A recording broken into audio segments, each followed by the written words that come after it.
Hello friends, எல்லோரும் எப்படி இருக்கீங்க? இன்றைக்கான வ்ளாக் என்னென்னு பார்த்தீங்கன்னா, மண்ணீரல் வறுவல் பண்ண போகிறோம். ஸோ மண்ணீரல் இது இப்படி தான் இருக்கும். இது ரொம்ப ஹெல்த்துக்கு ரொம்பவே நல்லது. கடைகள்லாம் இந்த கொரோனா வந்ததுலேருந்து ரொம்ப டிமாண்டு. அப்போல்லாம் சும்மா 50 ருபீஸ்க்கு 100 ருபீஸ் கொடுத்துட்டு இருந்தாங்க. இப்போலாம் 350 அப்படி சார்ஜ் பண்ணுறாங்க. ஸோ இது நம்ம எப்படி செய்வோம்னு பார்த்துருவோமா? முதல்ல இதுக்கு மேலே இந்த ஒயிட் கலர் தோல் இருக்கு இல்லையா, அது ரிமூவ் பண்ணிவிடுங்க. இது நீங்கள் கட் பண்ணி நீங்கள் வேக வச்சாலுமே அந்த தோல் உங்களால் சாப்பிட முடியாது. ஸோ நீங்கள் இது அப்படியே நீங்கள் கட் பண்ணி செய்ய முடியாது. ஏன்னா உள்ளே ரத்தம் வரும். அந்த ரத்தம் வெந்த அப்புறம் தான் நம்மளால் செய்ய முடியும். அதனால் கொஞ்சமாக ஒரு அரை சொம்பு போல் தண்ணி ஊற்றிட்டு நல்லா நீங்கள் எத்தனை வாங்கியிருக்கீங்களோ, இப்போ ஒன்று நீங்கள் கட் பண்ணிங்கன்னா 4 பீஸ் வரும். ஸோ நீங்கள் எப்படி கிடைக்குதோ அந்த மாதிரி எடுத்துக்கோங்க. இன்றைக்கி நான் 4 எடுத்திருக்கேன். 4மே சுடுதண்ணியில் கொஞ்சமாக உப்பு போட்டு நல்லா வேக விடணும். இந்த மாதிரி நுரை வரும். ஸோ லைட்டாக அதெல்லாம் நல்லா வெந்து வந்துடும். ஒரு 4லேருந்து 5 நிமிஷத்துக்குள்ளே வெந்துடும்.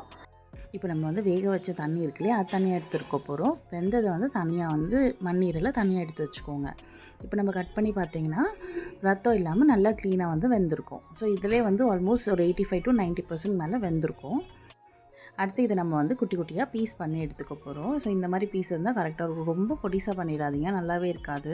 ஸோ ஒரு மீடியம் பீஸாக பண்ணிக்கோங்க. ஒன்றுமே தேவையில்லை இதுக்கு. கருவேப்பிலை, ஒரே ஒரு பெரிய வெங்காயத்தை நீல வாக்கில் அரைஞ்சி வச்சுருக்கேன். உங்களுக்கு வேணால் பொடிசாக கூட நீங்கள் அரைஞ்சி வச்சுக்கோங்க. இதில் ஒரு 2லேருந்து 3 டேபிள் ஸ்பூன் போல் எண்ணெய் ஊற்றிக்கோங்க. இப்போ எண்ணெய் சூடாக இருந்தோ கருவேப்பிலையை போட்டுட்டு நல்லா வெங்காயம் நல்லா ப்ரௌன் ஆக வரைக்கும் ஃப்ரை பண்ணிக்கோங்க. நல்லா டேஸ்ட் கொடுக்கும். அதனால தான் நம்ம வெங்காயம் ஆட் பண்ணிக்கிறோம். இது நீங்கள் இஞ்சி பூண்டு அந்த மசாலா இந்த மசாலா எதுவுமே போட தேவையில்லை. ஏன்னா ஆக்சுவலாக அந்த ஈரலோட டேஸ்ட் உங்களுக்கு கிடைக்காது நீங்கள் நிறையா மசாலா போட்டிங்கன்னா.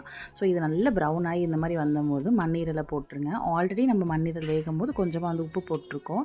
அதனால் இப்போதைக்கு நீங்கள் உப்பு போட தேவையில்லை. லைட்டாக வெங்காயம் வதக்கிறதுக்கு மட்டும் உப்பு போட்டிங்கன்னா போதும். இப்போ இது கொஞ்சம் ஃப்ரை ஆன உடனே கொஞ்சமாக பெப்பர் தூள் உங்கள் காரத்துக்கு ஏற்ற மாதிரி நீங்கள் ஆட் பண்ணிவிட்டு கொஞ்சம் நல்லா ஃப்ரை பண்ணி விடுங்க. ஒரு 1லேருந்து 2 நிமிஷம் போல் நல்லா ஃப்ரை பண்ணி எடுத்துக்கோங்க. இப்போ நம்ம என்ன பண்ணுவோம்னா, இந்த வேக வச்ச தண்ணி இருக்குது இல்லையா, அது ஒரு அரை கிளாஸ் போல் ஊற்றிக்கோங்க. ஊற்றிட்டு கொஞ்சம் நல்லா சுண்ட விடுங்க. அப்போ அதனோட டேஸ்ட் அந்த வெந்து அந்த ரத்தம்லாம் வெளியில் வந்திருக்கும் இல்லையா, அதில் ஒரு டேஸ்ட் வரும். செம்ம சூப்பராக இருக்கும்.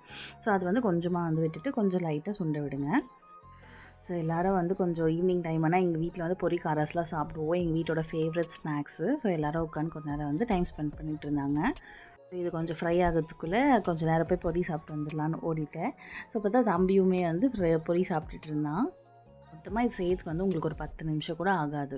சூப்பராக இருக்கும். சப்பாத்தி, சும்மா ரச சாதத்துக்கு ஒரு சைட் டிஷ்ஷாக வெறுந்தே அப்படியே கூட சாப்பிட்லாம். அவ்வளோ சூப்பராக இருக்கும். குழந்தைங்களுக்குமே கொடுக்கலாம்.